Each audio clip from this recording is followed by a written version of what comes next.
ഇന്ന് നമുക്ക് വേറൊരു റൂള് പറയാം. അപ്പോഴും നമുക്കിന്ന് വേറൊരു റൂള് പറയാം. അതെന്താണെന്ന് നോക്കാം.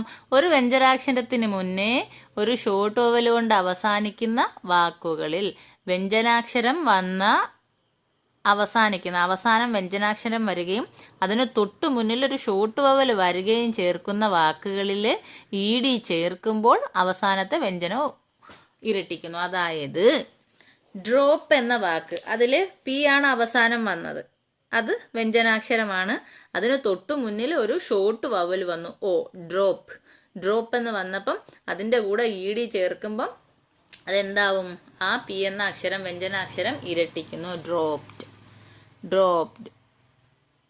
ഷോപ്പ് കണ്ടോ, ഇരട്ടിച്ചു. ചോപ്പ്, ചോപ്ഡ്.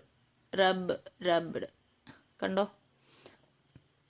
ഇപ്പം വ്യഞ്ജനാക്ഷരത്തിന് മുന്നേ ഒരു ഷോർട്ട് വവൽ കൊണ്ട് അവസാനിക്കുന്ന വാക്കുകളിൽ ഇ ചേർക്കുമ്പോൾ അവസാനത്തെ വ്യഞ്ജനം ഇരട്ടിക്കുന്നു. ഇ എപ്പോഴാണ് ചേർക്കുന്നതെന്ന് അറിയാമോ? വെർബുകളിൽ ഇ ചേർക്കുന്നത് അതിനെ പാസ്റ്റ് ടെൻസ് ആക്കാം. അത് നമ്മൾ പിന്നീട് പഠിക്കും.